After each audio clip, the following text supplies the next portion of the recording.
ಚಾಮರಾಜನಗರದ ಸರ್ಕಾರಿ ಕಾನೂನು ಕಾಲೇಜಿಗೆ ಪ್ರಸಕ್ತ ಸಾಲಿನಿಂದಲೇ 3 ವರ್ಷಗಳ LLB ಪದವಿ ಕೋರ್ಸ್ ಪ್ರವೇಶಕ್ಕೆ ಅನುಮೋದನೆ ದೊರೆತಿರುವ ಹಿನ್ನೆಲೆಯಲ್ಲಿ ಲೋಕಸಭಾ ಸದಸ್ಯರಾದ ಸುನಿಲ್ ಬೋಸ್ ಅವರು ಇಂದು ಕಾಲೇಜು ಕಟ್ಟಡಕ್ಕೆ ಭೇಟಿ ನೀಡಿ ಪರಿಶೀಲಿಸಿದರು. ಜಿಲ್ಲಾಧಿಕಾರಿ ಶಿಲ್ಪನಾಗ್ ಅವರೊಂದಿಗೆ ಕಾಲೇಜಿಗೆ ಭೇಟಿ ನೀಡಿದ ಲೋಕಸಭಾ ಸದಸ್ಯರು ಕಾಲೇಜಿನಲ್ಲಿರುವ ಕೊಠಡಿಗಳು, ಲಭ್ಯವಿರುವ ಪೀಠೋಪಕರಣಗಳನ್ನು ವೀಕ್ಷಿಸಿದರು. ಗ್ರಂಥಾಲಯ, ಪುಸ್ತಕಗಳನ್ನು ಇಡಲು ಕಪಾಟು, ಇನ್ನೂ ಬೇಕಿರುವ ಪೀಠೋಪಕರಣಗಳು, ಕುಡಿಯುವ ನೀರು, ಇತರೆ ಸೌಕರ್ಯಗಳ ಬಗ್ಗೆ ಮಾಹಿತಿ ಪಡೆದರು.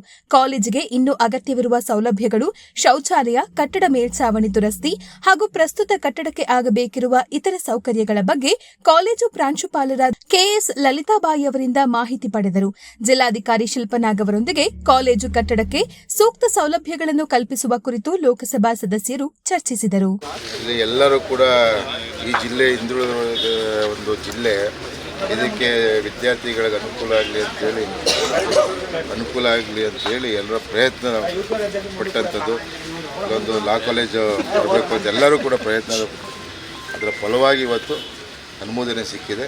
ಅದರಿಂದ ಭಾಳ ಮಕ್ಕಳಿಗೆ ಅನುಕೂಲ ಆಗುತ್ತೆ. ಯಾಕೆಂದರೆ ನಮ್ಮ ಮಕ್ಕಳು ಬೇರೆ ಬೇರೆ ಕಡೆ ಕಾನೂನು ಪದವಿ ಓದೋಕ್ಕೆ ಹೋಗ್ತಿದ್ದಂಥದ್ದು ಇಲ್ಲೇ ಜಿಲ್ಲೆಯಲ್ಲೇ ಆಗಿರೋದ್ರಿಂದ ಅವ್ರಿಗೆ ಹೆಚ್ಚು ಅನುಕೂಲ ಆಗುತ್ತೆ. ಅವರು ಕೂಡ ಕಾನೂನು ಬಗ್ಗೆ ಅರಿವು ಮೂಡುವಂಥ ಕೆಲಸವನ್ನು ಮಾಡ್ತಾರೆ.